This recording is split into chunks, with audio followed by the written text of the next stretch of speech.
முருகா சரணம். எல்லாரும் கேள்விப்பட்டிருப்பீங்க. நேற்று தூத்துக்குடியில் +2 படிக்கிற மாணவி பலாத்காரம் செய்யப்பட்டு கொலை செய்யப்பட்டிருக்காங்க. என்ன சொல்கிறதுனே எனக்கு தெரியல. நான் என் பூஜை ரூமில் தான் உட்காந்துருக்கேன்.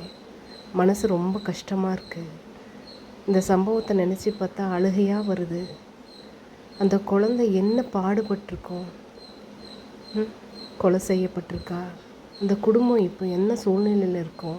அவங்க மனசெல்லாம் எவ்வளோ பதறும். 12வது படிக்கிற மாணவி, அதோட கனவுகள் என்னெல்லாம் இருந்திருக்கும். எனக்கு வார்த்தையே வரலைங்க. இதில் நம்ம என்ன செய்ய முடியும்? நம்மளால் முடிஞ்சது கடவுள்கிட்ட அந்த குடும்பத்துக்காக ப்ரேயர் பண்ணிக்கணும். ப்ளீஸ் எல்லாருமே, இந்த பதிவு பார்க்குற எல்லாருமே கடவுள்கிட்ட ப்ரேயர் பண்ணிக்கோங்க அவங்களுக்காக. இதுலேருந்து வெளியில் வர்றது ரொம்ப கஷ்டம். என்ன சொல்கிறதுனே எனக்கு தெரியல. எல்லாரும் அவங்களுக்காக, அவங்க மனசு ஒரு சாந்தமாகணும். முடியாது தான். என்ன பண்ணுறது? எனக்கு என்ன பேசுகிறதுனே தெரியலைங்க.